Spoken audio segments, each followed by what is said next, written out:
역대상 21장입니다. 역대상 21장 우리 교독하면서 한 절씩 교독하면서 봅시다. 사탄이 일어나 이스라엘을 대적하고 다윗을 충동하여 이스라엘을 계수하게 하니라. 다윗이 요압과 백성의 지도자들에게 이르되 너희는 가서 브엘세바에서부터 단까지 이스라엘을 계수하고 돌아와 내게 보고하여 그 수요를 알게 하라 하니 요압이 아뢰되 여호와께서 그 백성을 지금보다 100배나 더 하시기를 원하나이다. 내 주 왕이여 이 백성이 다 내 주의 종이 아니니까 내 주께서 어찌하여 이 일을 명령하시나이까 어찌하여 이스라엘이 범죄하게 하시나이까 하나. 왕의 명령이 요압을 재촉한지라 드디어 요압이 떠나 이스라엘 땅에 두루 다닌 후에 예루살렘으로 돌아와 요압이 백성의 수요를 다윗에게 보고하니 이스라엘 중에 칼을 뺄 만한 자가 110만 명이요 유다 중에 칼을 뺄 만한 자가 47만 명이라. 요압이 왕의 명령을 마땅치 않게 여겨 레위와 모든 사람은 계수하지 아니하였더라. 하나님이 이를 악하게 여기사 이스라엘을 치심해 다윗이 하나님께 아뢰되 내가 이 일을 행함으로 큰 죄를 범하였나이다. 이제 간구하옵나니 죄인을 용서하여 주옵소서. 내가 심히 미련하게 행하였나이다 하니라. 여호와께서 다윗의 선견자 가세에게 말씀하여 이르시되 가서 다윗에게 말하여 이르기를 여호와의 말씀이 내가 네게 세 가지를 내어 놓으리니 그 중에서 하나를 내가 택하라. 내가 그것을 내게 행하리라 하셨다 하라 하신지라. 가시되 다윗에게 나아가 그에게 말하되 여호와의 말씀이 너는 마음대로 택하라. 혹 3년 기근이든지 혹은 내가 석 달을 적군에게 패하여 적군의 칼에 쫓길 일이든지 혹 여호와의 칼 곧 전염병이 사흘 동안 이 땅에 유행하며 여호와의 천사가 이스라엘 온 지경을 멸할 일이든지라고 하셨나니 내가 무슨 말로 너를 보내시니 이게 대답할지를 결정하셨사오니. 다윗이 가세에게 이르되 내가 공경에 빠졌도다. 여호와께서는 긍휼이 심히 크시니 내가 그의 손에 빠지고 사람의 손에 빠지지 아니하기를 원하나이다 하는지라. 이에 여호와께서 이스라엘 백성에게 전염병을 내리시매 이스라엘 백성 중에서 죽은 자가 7만 명이었더라. 하나님이 예루살렘을 멸하러 천사를 보내셨더니 천사가 멸하려 할 때 여호와께서 보시고 이 재앙 이름을 뉘우치사 멸하는 천사에게 이르시되 족하다 이제는 내 손을 거두라 하시니 그때 여호와의 천사가 여부스 사람 오르난의 타작마당 곁에 선지라. 다윗이 눈을 들어 보매 여호와의 천사가 천지 사이에 섰고 칼을 빼어 손에 들고 예루살렘 하늘을 향하여 펜는지라. 다윗이 장로들과 더불어 붉은 배를 입고 얼굴을 땅에 대고 엎드려 하나님께 아뢰되 명령하여 백성을 계수하게 한 자가 내가 아니니까 범죄하고 악을 행한 자는 곧 나이니이다. 이 양떼는 무엇을 행하였나이까? 청하건대 나의 하나님 여호와여 주의 손으로 나와 내 아버지의 집을 치시고 주의 백성에게 재앙을 내리지 마옵소서 하니라. 여호와의 천사가 가세에게 명령하여 다윗에게 이르기를 다윗은 올라가서 여부스 사람 오르난의 타작마당에서 여호와를 위하여 제단을 쌓으라 하신지라. 이에 가시 여호와의 이름으로 이런 말씀대로 다윗이 올라가니라. 그때 오르난이 위를 타작하다가 돌이켜 천사를 보고 오르난이 4명의 아들과 함께 숨었더니 다윗이 오르난에 나아가매 오르난이 내다보다가 다윗을 보고 타작마당에서 나와 얼굴을 땅에 대고 다윗에게 절하매 다윗이 오르난에게 이르되 이 타작하는 곳을 내게 넘기라. 너는 상당한 값으로 내게 넘기라. 내가 여호와를 위하여 여기 한 제단을 쌓으리니 그리하면 전염병이 백성 중에서 그치리라 하니. 오르난이 다윗에게 말하되 왕은 주여소서 내 주 왕께서 좋게 여기시는 대로 행하소서. 보소서 내가 이것들을 드리나이다. 소들은 번제물로 곡식 뜯는 기계는 화목으로 밀은 소제물로 사무시기 위하여 다 드리나이다 하는지라. 다윗 왕이 오르난에게 이르되 그렇지 아니하다. 내가 반드시 상당한 값으로 사리라. 내가 여호와께 드리려 빼앗지 아니하겠고 값없이는 번제를 드리소 아니하리라 하니라. 그리하여 다윗은 그 터가 값스러운 600세겔을 달아 오르나니게 주고 다윗이 거기서 여호와를 위하여 제단을 쌓고 번제와 화목제를 드려 여호와께 아뢰었더니 여호와께서 하늘에서부터 번제단 위에 불을 내려 응답하시고 여호와께서 천사를 명령하심에 그가 칼을 칼집에 꽂았더라. 이때 다윗이 여호와께서 여호수사라 오르난의 타작마당에서 응답하심을 보고 거기서 제사를 드렸으니 옛적에 모세가 광야에서 지은 여호와의 성막과 번제단이 그때 기본 산당에 있었으나 다윗이 여호와의 천사의 칼을 두려워하여 감히 그 앞에 가서 여호와께 묻지 못하더라. 아멘. 여러분들도 이제 역대기를 쭉 읽어보셔서 어느 정도 눈치 정도는 이제 채셨을 것 같아요. 역대기는 다윗에게 굉장히 후한 책이라 그랬습니다. 그래서 어제도 제가 이렇게 말씀을 드렸어요.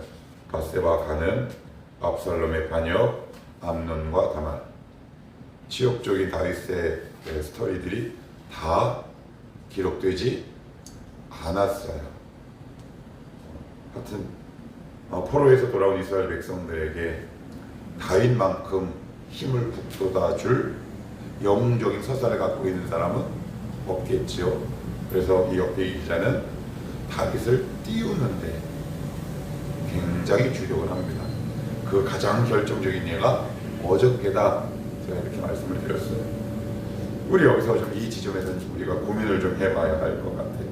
그러면 이왕 다윗을 띄워주는 것, 인구조사에서 다윗이 망신당한 것도 좀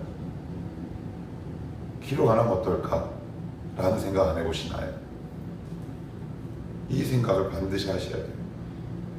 우리 한번 인간적으로, 그냥 편한 말로 인간적으로 봅시다. 인구조사하는 게 나쁜가요? 살인교사와 간음이 나쁜가요? 이건 뭐 우문현답이 돌아올 수밖에 없어요. 당연히 우리의 시야에서 보면 살인교사, 그죠? 우리야, 햇사람 우리야, 요압이 그 명령을 시행을 하죠. 그리고 간음을 했어요. 십계명을 싹 거긴 거죠. 근데 그것은 이렇게 감춰주시고 인구조사 한 걸 하나님은 사무엘하보다 더 자세하게 기록합니다. 의도가 있는 거예요. 의도가 있고 메시지가 있는 거예요. 이 말씀을 들어가기에 앞서서 신앙생활하다가 이제 그런 분들이 있어요. 여기 회사 다니면 비유가 좀 적절할지 모르겠는데 쟤는 능력도 별로 없고 그런데 출세를 하는 사람들 있잖아요. 우리는 그런 사람들을 뭐라고 불러요? 지문이 다른 남 이런 얘기 하죠. 그 뜻이 뭐예요? 내 직장 상사가 뭘 좋아하고 싫어하는지 잘 알아요. 갑자기 제가 이 말씀을 왜 드리냐면 우리가 하나님과 신앙관계 1대1 관계를 맺으면서 우리 안에 이런 영적인 인지감각이 필요한데 하나님이 무엇을 좋아하시고 무엇을 싫어하는지에 대한 영적 감각이 생기는 게 굉장히 중요해요.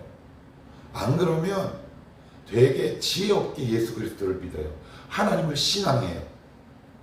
그래서 열심히는 하는데 되게 고난이 많거나 뭔가 성실히 열심히 하는데 소득이 없는 경우, 그런 경우를 저는 참 많이 받고 저도 그런 시행착오를 겪어요.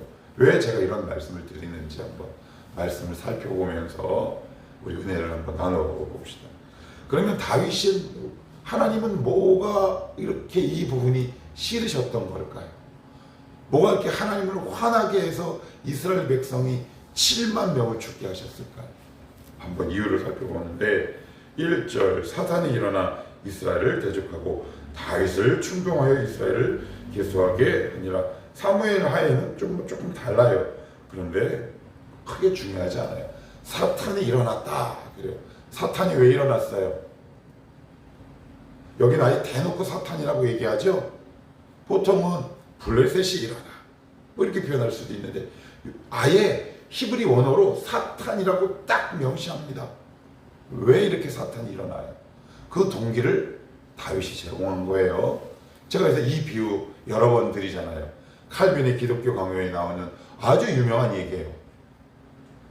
한여름날에 개가 죽어서 사체가 거기에 곰팡이가 피고 냄새가 난다면 이 책임은 누구 책임인가?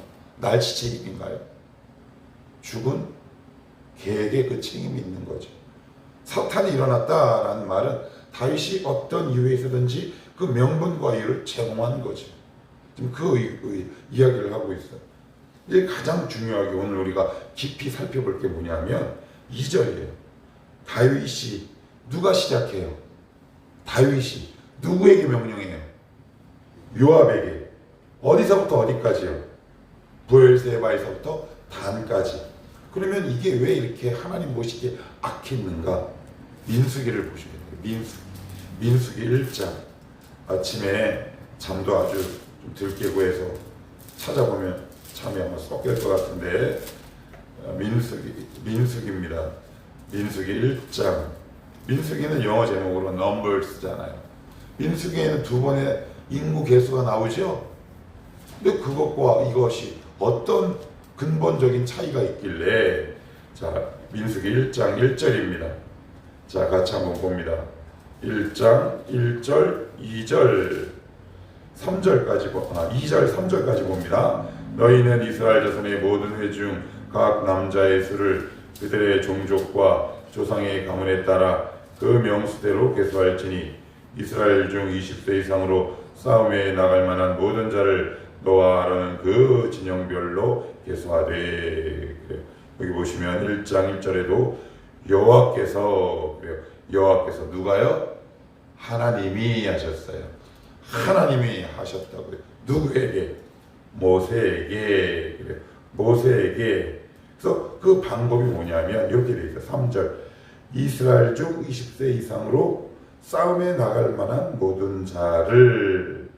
그래서 누가 하냐 하면 제사장이에요. 그러니까 정리 한번 해볼게요. 민수기와 역대기의 차이가 있어요. 민수기는 누가 해요? 하나님이. 누구를 시켜서? 제사장을. 물론 모세라는 중간 과정을 겪어요. 그리고 무엇을? 20세 이상으로 싸움에 나갈 만한 자. 그러면 역대기랑 비교를 해보자고요. 자, 보세요. 자, 21장 2절. 누가? 다윗이. 뭔가 이상하지? 뭔가. 그 다음에 두 번째. 누구에게? 요압과 백성들에게. 백성의 지도자. 원래는 누가 해야 되는데? 제사장. 그런데 요압은 누구예요? 군대 장관. 이게 중요해요. 전에는 그냥 싸움에 나갈 만한 자예요. 그런데 다윗은 요압을 시켜서 잘 정해야 되는 군인, 이 나라를 지킬 수 있는 군인이 몇 명인지 알아보려고 하는 거예요. 이게 무슨 얘기예요? 민수기 1장에서 보시면 만 20세 이상의 사람들은 특징이 있어요. 성전세를 내야 돼요. 반세계. 이건 무슨 뜻이냐? 내가 너희를 통치하고 다스린다는 하나님의 암묵적인 의미를 담고 있어요. 그러니까 무슨 얘기예요? 내가 너희를 다스린다. 그러면 다윗이 인구조사를 명령했다는 것은 누구를 다스린다는 거예요? 누가? 다윗이. 왕이 바뀐다는 거예요. 점점 제가 예를 들어 볼게요. 우리가 자녀가 막 이런저런 속을 새겨요. 그래서 뭐 술 먹고 뭐 싸울 수도 있고요. 그죠? 뭐 그냥 아픈 상처가 있을 수도 있고. 근데 부모는 아프죠. 그런데 한 가지만은 안 돼요. 뭔지 아세요? 아들이 딱 와서 이렇게 얘기하는 거예요. 내가 오늘부터 당신 아버지요. 이 말은 안 되는 거예요. 아들은 아버지가 될 수 없어요. 아버지는 아버지, 아들은 아들이에요. 다윗의 지금 이야기는 무슨 이야기냐? 내가 왕이다 라는 말은 내가 이제부터 이 백성의 주인이다라는 것을 선포하는 거예요. 근데 더 놀라운 게 어떤 거 있는 줄 아세요? 여러분 2절 여기 중간에 보시면 여기 보세요. 너희는 가서 어디에서부터 어디까지? 부엘사바에서 단까지. 역대상 13장 5절 한번 보세요. 역대상 13장 5절. 자, 한번 읽어보시겠어요? 시작. 이에 다윗이 애굽의 시올 시내에서부터 하맛 거기까지 온 이스라엘을 불러 모으고 그래요. 이거 보세요. 애굽부터 하맛 거기까지가 국경이에요. 그런데 단까지 부엘세바에서부터 단이래요. 국경이 축소됐어요? 아니에요. 부엘세바에서부터 단은 사울 시대의 국경을 얘기해요. 무슨 얘기냐? 나 사울 시대와 비교해서 내가 얼만큼 잘났는지 비교해보고 싶어. 놀랍죠? 다윗의 이 마음이 들어오기 시작합니다. 내가 이 백성을 통치하겠다. 그리고 전임자와 비해 내가 얼마나 이 교회를 부흥시켰나, 이 나라를 부흥시켰나. 한국교회 목회자들 이야기죠. 기대하시라. 개봉박두. 그 교회들이 이제 앞으로 다 넘어집니다. 그런데 더 무서운 게 뭔지 아세요? 하나님이 이스라엘에게 벌을 내리십니다. 다윗에게라는 표현을 사용하지 않아요. 그 교회도, 그 나라도, 그 교인들도 그렇게 따랐다는 거예요. 그 제국주의적 시각을 그들은 견지하고 있었다는 거. 아, 우리 교회 잘한다. 우리나라 잘한다. 교회를 좀 더 축소시켜 보십시다. 우리는 어떤 목회자를 원하나요? 전임자에 비해 잘하는 목회자. 그렇다고 못해야 된다는 말을 하는 건 아니에요. 그런데 전임 목회자보다 이만큼 부흥시켰습니다. 그러면서 그 목회자들을 성도들은 찬양하죠. 그러면서 어느덧 하나님은 그 뒷전으로 물러나고 모든 포커스와 하이라이트는 그 목회자에게 맞춰집니다. 그런 교회 뭐래요? 하나님이 망하게 하신답니다. 죽이신답니다. 왜요? 뭐가 바뀐 거예요? 주인이 바뀐 거예요. 뭐가 바뀐 겁니까? 왕이 바뀐 겁니다. 뭐가 바뀐 거예요? 스포트라이트를 받는 주인이 바뀐 거예요. 여러분, 주연과 조연은 바뀔 수 없어요. 우리는 다 엑스트라예요. 그런데 엑스트라가 갑자기 주연을 할 수는 없습니다. 그러면 그 영화는 망해야 합니다. 하나님이 이 지점을 악하게 보신 거예요. 그런데 다윗의 복주는 여기에서 끝나지 않아요. 3절 여러분들 다시 한번 읽어보시겠어요? 자, 시작. 요압이 아뢰되 여호와께서 그 백성을 지금보다 100배나 더 하시기를 원하나이다. 내 주 왕이여 이 백성이 다 내 주의 종이 아니니까 내 주께서 어찌하여 이 일을 명령하시나이까? 어찌하여 이스라엘이 범죄하게 하시나이까? 하나. 누가요? 요압이요. 여러분 얼마나 정치적 야망이 놀라운 사람인 줄 아세요? 사실 요압은 다윗의 최측근이잖아요. 우리아를 살인교사하는 그 배후에 누가 있었냐면 요압이 있었어요. 그러면 그때도 요압은 말렸어야 돼요. 그런데 안 말려요. 왜요? 정치적 야심이 큰 사람. 괜히 이상한 얘기하다가 내가 이 자리에서 물러나면 내가 정치적으로 얼마나 손해볼 거야. 그런데 그런 요압조차 이 말을 합니다. 왕이시여, 나는 왕의 백성이 정말 잘 되기를 원합니다. 그러나 이건 아닙니다. 누구도 알았다? 요압은 알았는데 누구는 몰랐다? 다윗은 몰랐다. 여기가 중요해요. 이게 중요해요. 사람의 시선과 하나님의 시선이 이렇게 달라요.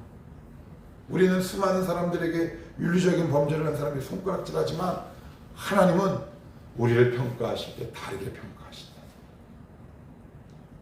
너 다윗이 여자 간음하고 살인교사, 그것도 정말 죽이고 큰 범죄지만 이 죄에 비하면 그건 아무것도 아니다. 왜 그런지 아세요?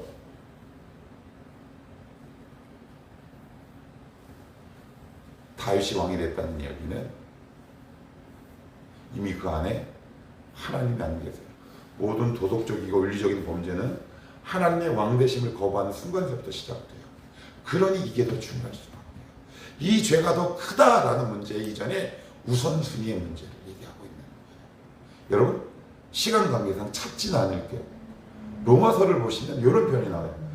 그들이 하나님을 마음에 두기를 싫어하매, 그리고 나서는 여러 가지 윤리적이고 도덕적인 측면의 죄의 항목들이 쭉 나열됩니다. 이걸 하나님이 되게 악하게 보시고 아들이 와서 아버지가 되고 싶어 하는 거예요. 내가 왕이 되겠다고 하는 거예요. 갑자기 지나가던 행인 원이 탁 와가지고 이렇게 얘기하는 거예요. 내가 감독이요 주연 배우요 라고 하는 겁니다. 그러면 잘리는 거죠. 엑스트라는. 그러면 그런 아들은 어떻게 돼요? 옛날 같으면 유배 보내거나 참수를 당할 수밖에 없어요. 그런데 4절에 같이 읽어요. 시작. 왕의 명령이 요압을 재촉한지라. 저는 이 말씀을 읽으면서 이런 대사가 생각나요. 아주 목숨을 재촉하는구나. 그죠? 그런 대사가 문득 생각이 났어요. 왕의 명령이 요압을 재촉한지라. 저기 한번 보세요. 요압이 얘기했어요. 들려요, 안 들려요? 안 들려요. 왜 안 들려요? 욕심이 잉태한 즉 죄를 낳고 죄가 장성한 즉 사망의 단계까지 이미 가버리는 거예요.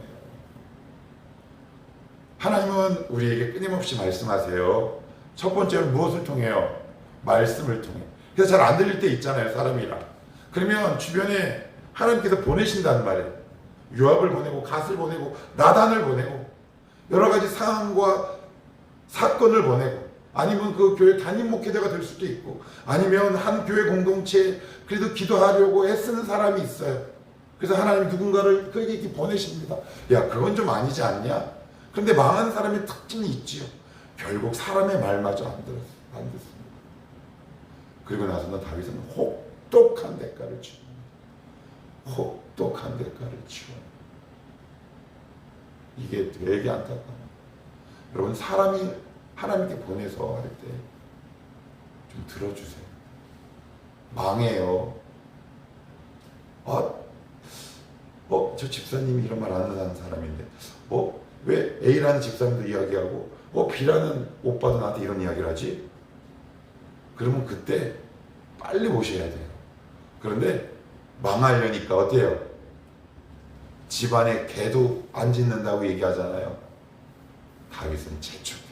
목숨줄을 재촉하는 거죠. 이미 하나님과 멀어져도 한참 멀어졌어요. 그의 마음에는 뭐가 왕이 됐을까요? 군사가. 그래, 내가 앞으로 이 백성을 내가 통치하겠다. 내가 왕이다. 그 마음이 싹트고 있었던 거예요. 전 어제 이 말씀을 보면서 와, 이 말씀대로라면 한국교회 반이 망하겠는데 이런 생각이 들어요. 교회가 담임 목회자가 바꿔보십시오. 전임자보다 잘하는지 성도 수를 늘리는지에만 혈안이 되어 있는 게 한국교회 현실 아닙니까? 그래서 담임 목회자는 어떻게 합니까? 끊임없이 성도들을 재촉하죠. 그 결과 성도가 좀 늘었어요. 교인이 늘었어요. 일명부흥이 됐어요. 그러면 그 성도들은 그 목사를 왕으로 떠받들죠. 아닌가요? 한국교회가 지금 이 과정을 밟아가고 있지 않습니까? 그래서 두려웠어요. 그래서 다시금 이런 다짐을 해요. 그래, 청월한교회는 절대 일정 부분 이상 커지지 말자. 어느 정도 커지면 반드시 분립시키자. 그것이 하나님 나라의 통치 원리다. 나라는 놈도 커지면 다윗보다 더할 놈이다. 이런 생각이 문득 듭니다. 자, 그리고 계속 볼게요. 5절. 요압이 백성의 수요를 다윗에게 보고하니 이스라엘 중에 칼을 뺄 만한 자가 얼마요? 110만 명이요. 유다 중에 칼을 뺄 만한 자가 47만. 그럼 총 몇 명이에요? 110만, 47만, 157만. 이게 사울 때보다 5배가 늘어났어요. 와. 그럼 그 보고를 받고 다윗이 어땠을까요? 막 어깨 막 엄청 올라오죠. 이야, 나 봤지? 나 이런 사람이야. 야, 국뽕이 아니라 이건 무슨 뽕이라고 하면 좋을 거야, 시쳇말로. 자, 그러면 근데 여기 보시면 6절에 6절에 보시면 베냐민 사람과 레위 사람은 계수하지 않았대요. 요압도 너무 귀찮고 짜증났나 봐. 근데 사무엘하에 보시면 이 인구조사 기간이 며칠이었냐면 9달 20일이에요. 근 10달, 1년 가까이죠. 근데 요압의 직업은 뭐예요? 군대 장관. 싸움이 없었어요. 너무 살기가 좋았어요. 알아서 해석하세요. 너무 살기가 좋았어요. 그러니까 국방부 장관이, 군대 장관이 10달, 근 1년 가까이 이 인구조사하는 데 매달리죠.